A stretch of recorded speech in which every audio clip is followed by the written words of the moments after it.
Salve a tutti amici di Angolo Nerazzurro, bentornati sul canale, buon sabato. Partiamo come al solito dalle ultime in casa Inter con una notizia clamorosa su Anan Kalaili, rischia di saltare il trasferimento e andremo a vedere anche il perché e poi andremo a fare un focus sui nomi di Chalobah e Lukumi accostati all'Inter, andremo a vedere anche con gli screen caratteristiche e soprattutto punti deboli. Partiamo però dalla notizia di Anan Kalaili perché in questo momento il trasferimento è in stand-by non per colpa dell'Inter, ma perché il CONI avrebbe richiesto un supplemento di visite mediche, supplemento che sarà svolto tra lunedì e martedì, solo allora si capirà se il calciatore riceverà l'idoneità sportiva o meno. E quindi è un qualcosa che non riguarda minimamente lo staff medico dell'Inter, è un supplemento di visite richiesto dal CONI. Praticamente fino ad allora il mercato dell'Inter vivrà una fase di stand-by perché rischia di saltare clamorosamente l'affare. Non è stato spiegato qual è realmente il motivo che porta a questo supplemento di visite mediche. Naturalmente l'idea principale finisce sempre sotto l'aspetto dei problemi cardiaci, però ripeto è semplicemente un'idea, non è stato specificato qual è il motivo, ad oggi non ha l'idoneità sportiva praticamente prima di questi ulteriori controlli. Andiamo sugli altri temi, però, perché in casa Inter, almeno fino ad oggi, praticamente iniziava a tener banco il nome del difensore. Poi è chiaro, dovesse saltare Kalaili, torna di priorità massima alla ricerca di un quinto, però ecco, se dovesse andare tutto bene col supplemento delle visite, si inizierà a pensare al difensore. Chalobah resta il principale indiziato. Oggi scriveva anche il Corriere dello Sport su Lukumi che è un piano B, insomma. Perché leggiamo, Lukumi di corsa, Chalobah ha detto sì, ma l'Inter si cautela con il colombiano, il suo contratto con il Bologna scadrà nel 2027 e la clausola da 28 milioni vale fino al 15, piace per la velocità. Ecco, praticamente, come detto, Chalobah resta il preferito, su Lukumi l'Inter non ha mosso passi ufficiali. Ieri ne ha parlato anche il giornalista Fabrizio Romano, specificando che l'Inter non ha avuto alcun contatto né col calciatore né col Bologna e che lui non avesse insomma conferme in tal senso. Il Corriere dello Sport però parla di Lukumi che potrebbe essere un piano B, un'alternativa nel momento in cui dovesse saltare Chalobah, perché Lukumi piace all'Inter. In primis ci sono i motivi tecnici, o meglio, tra i motivi ci sono anche quelli tecnici, per la grande velocità, perché conosce già il campionato e questo evita un periodo di adattamento. E poi ci sono i motivi economici che non sono mai secondari, insomma, all'Inter. Il costo del calciatore ha una clausola da 28 milioni fino al 15 luglio, però non è da escludere che si possa prendere con qualcosa in meno trattando col Bologna. Anche se dovesse poi scadere tale clausola, ecco è presumibile che il calciatore possa partire per una cifra di poco superiore ai 20 milioni, anche in virtù di un contratto in scadenza nel 2027. Altro aspetto, beneficia ancora del decreto crescita, il che va ad abbassare l'ingaggio lordo perché ovviamente il decreto crescita porta ad una tassazione minore e non ci sarebbe nemmeno tantissima concorrenza che porta ad aumentare il prezzo perché la Juventus sembra che si sia defilata, le altre piste al momento non sono, come si suol dire, particolarmente calde. La mia idea è che né Chalobah né Lukumi siano i profili ideali per l'Inter.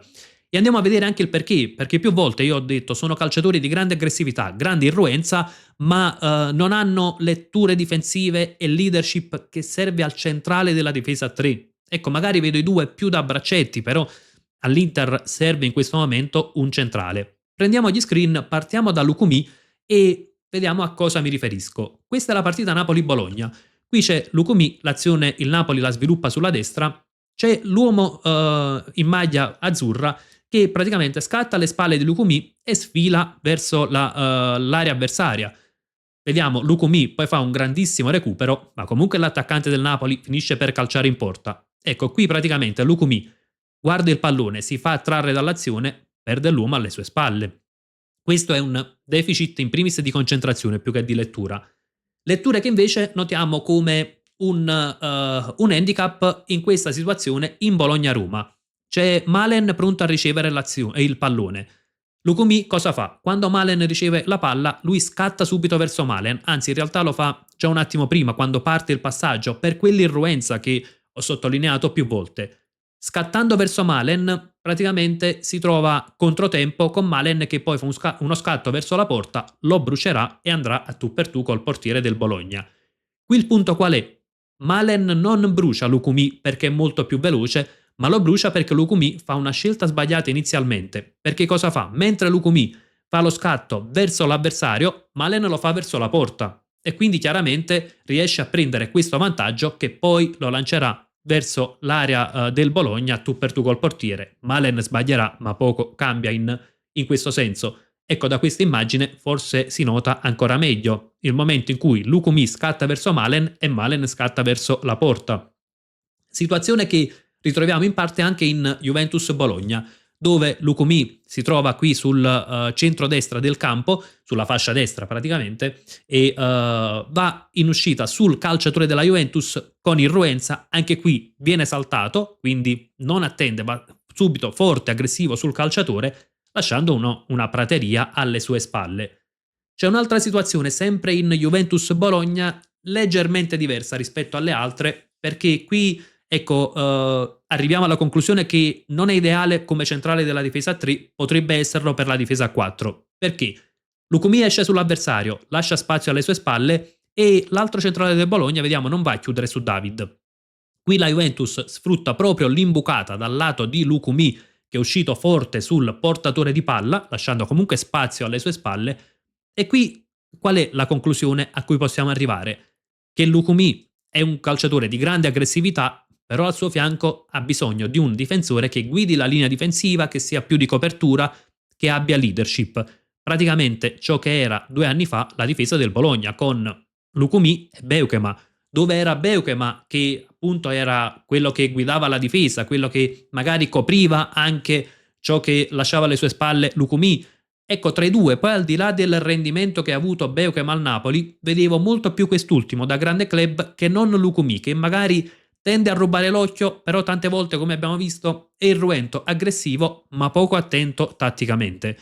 E andiamo avanti con gli altri screen, passiamo anche a Chalobah, perché anche lui ha un po' un deficit di concentrazione e di troppa irruenza.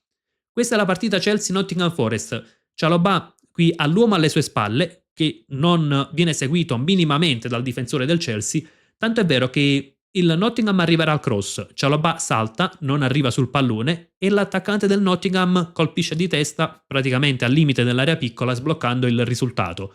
Come vediamo dall'inizio dell'azione, il terzino del Chelsea e sull'altro calciatore del Nottingham, Chalobah doveva chiudere sul calciatore che poi arriverà a segnare.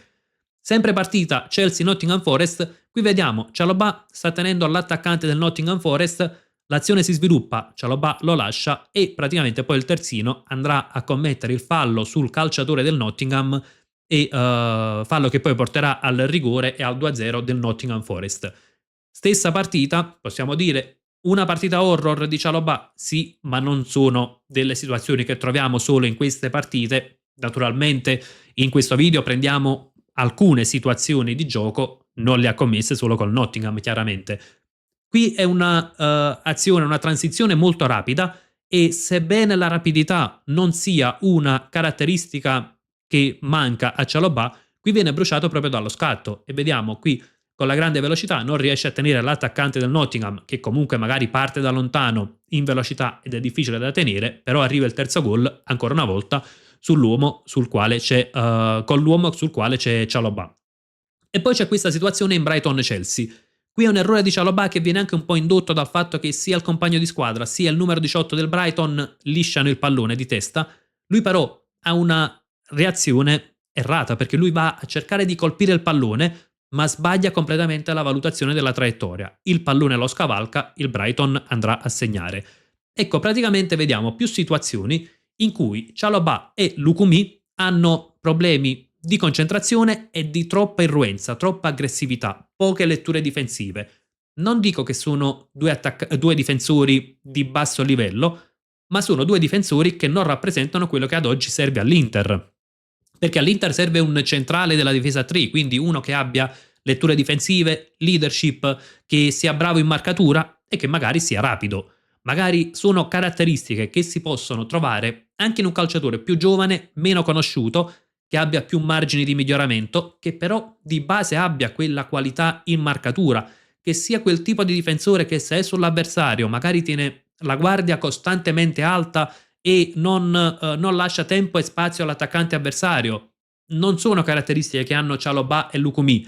L'aggressività è già presente nella nostra difesa, è una caratteristica di Bissek. Mancano invece letture difensive, leadership e nessuno dei due ha queste qualità. Quindi è per questo che io dico che, ok, se dovessi scegliere tra i due magari andrei più su Cialobà perché ha un po' più di esperienza internazionale, perché magari arrivando in Serie A, ecco, un livello di difficoltà leggermente più basso e un'intensità molto più bassa possono nascondere i difetti, però insomma se io ad oggi devo scegliere Cialobà soltanto pensando ok passa dalla Premier alla Serie A, quindi automaticamente mi fa fare il salto di qualità, ecco non vado ad investire 35 milioni per questo tipo di calciatore, andrei su un profilo diverso per caratteristiche. Andiamo anche con gli altri articoli di giornata. Leggiamo su Tuttosport Inter, ora Cialobà, poi Jones. In realtà notizia opposta che invece è dal Corriere dello Sport, che dice Calaili arriva. In realtà abbiamo visto al momento è in stand-by per la situazione delle visite mediche, Jones va.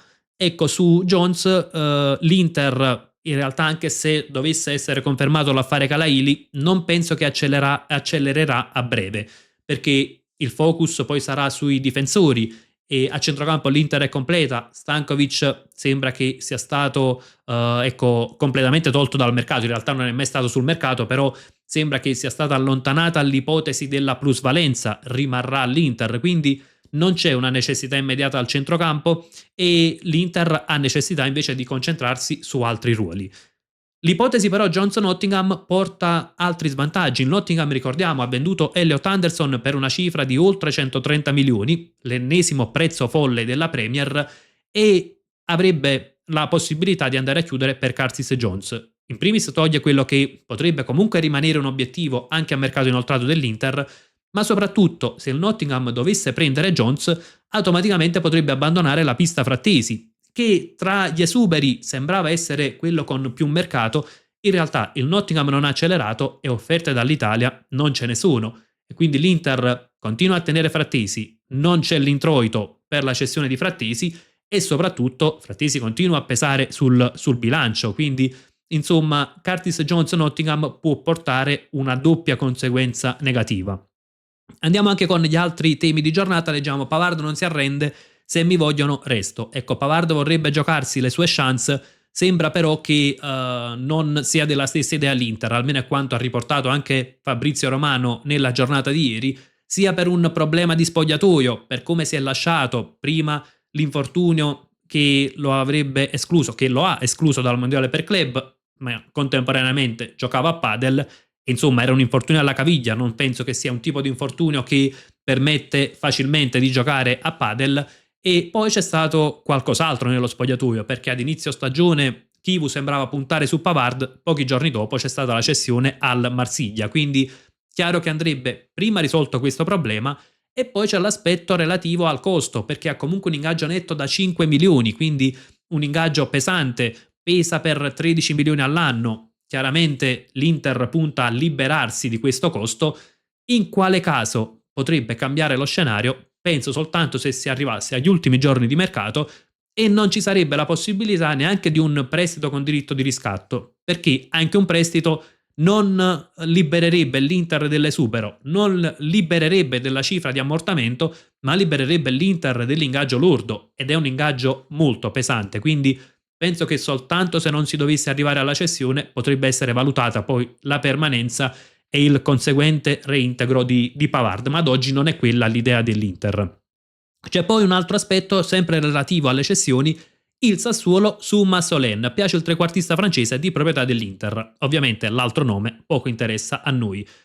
L'ipotesi Massolen-Sassuolo secondo me sarebbe un'ottima ipotesi, perché è una piazza che permette di far crescere un giovane, non ci sono pressioni esagerate, magari di una piazza che deve lottare per la salvezza fino all'ultimo secondo, non, è una squadra che solitamente dà modo ai giovani di crescere e si potrebbe impostare magari anche un discorso con prestito con diritto di riscatto e controriscatto o la cessione con la recompra. Perché dico questo? Perché magari ecco uno sarebbe tentato a dire ma diamolo in prestito secco, il Sassuolo lo fa giocare, torna, non abbiamo esborsi.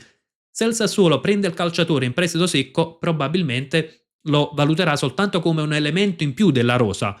Se lo prende con una formula con la quale può comunque guadagnare, punterà a valorizzare Massolen perché poi sa che l'Inter deve controriscattarlo o riacquistarlo e quindi ci sarebbe una sorta di premio di valorizzazione, quindi è una situazione che a me piacerebbe particolarmente sia per il tipo di squadra che permette comunque ad un giovane di crescere con pressioni limitate, sia per, ecco, per il tipo di formula che potrebbe incentivare la squadra che prende Massolen poi a farlo giocare. Naturalmente un calciatore che Kivu valuterà prima nei 10 giorni di ritiro in Germania. Chiaro che se dovesse dare delle indicazioni particolarmente positive, la situazione sarebbe completamente diversa. Andiamo anche con l'ultimo articolo ed è Zhang in campo vuole più soldi da OH3 perché Zhang richiederebbe una cifra tra i 400 e i 450 milioni a OH3. Da cosa deriva? Praticamente è la differenza tra ciò che Zhang doveva al fondo, quindi circa 400 milioni, e la valutazione dell'Inter al momento della riscossione da parte di OH3, che era intorno agli 800 milioni. In realtà non è una richiesta campata in aria, di questa situazione ne parlammo già 2 anni fa, quando appunto OH3 diventò proprietario dell'Inter. Ecco, è una situazione che potrebbe portare effettivamente OH3 a versare questi milioni a Zhang. Poi da capire quali saranno le conseguenze, perché io non mi aspetto grosse conseguenze sul piano sportivo. Penso che potrebbe incidere soltanto sulla scelta di OH3 sui tempi poi che porteranno alla cessione societaria. Nel senso che magari potrebbero optare per cedere subito la società e rientrare subito dall'investimento fatto, oppure tenerla ancora più a lungo, cercare un'ulteriore valorizzazione perché devono ottenere poi alla cessione un prezzo ancora maggiore proprio perché il costo per ottenere la società, quindi per, tra virgolette, acquistare, anche se non si è trattato di una compravendita pura, sarebbe stato maggiore, non 400 milioni, ma praticamente 800 milioni.